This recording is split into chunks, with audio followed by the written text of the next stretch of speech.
இந்த கோடிங் வரைக்குமே நம்ம சாட் ஜிபிடி அதாவது ஏஐல சொன்னோம் அப்படின்னா அது எல்லாமே ரெடி பண்ணி கொடுத்துரும்.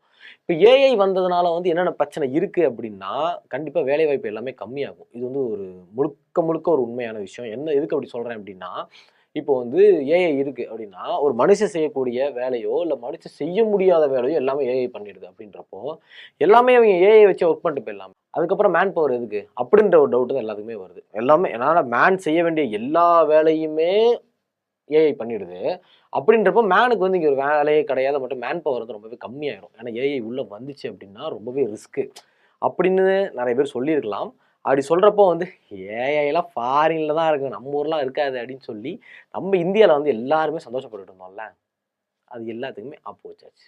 அதாவது ஏஐ வந்து நம்ம இந்தியாக்குள்ளேயும் வரப்போகுது. அஃபிஷியலா எல்லாமே ஃபிக்ஸ் ஆயிருச்சு. 2026ல இருந்து 30க்குள்ள எல்லா வேலையும் முடிஞ்சிரும். 2030க்கு அப்புறம் இந்தியா எப்படி இருக்க போகுதுன்றதே தெரியல. ஏஐ வந்ததுக்கு அப்புறம். ஸோ எங்க வரப்போகுது? யார் அத கொண்டு வரப்போறா? எந்த கம்பெனி உள்ள வரப்போகுது? இத பத்தி தான் இந்த வீடியோல நான்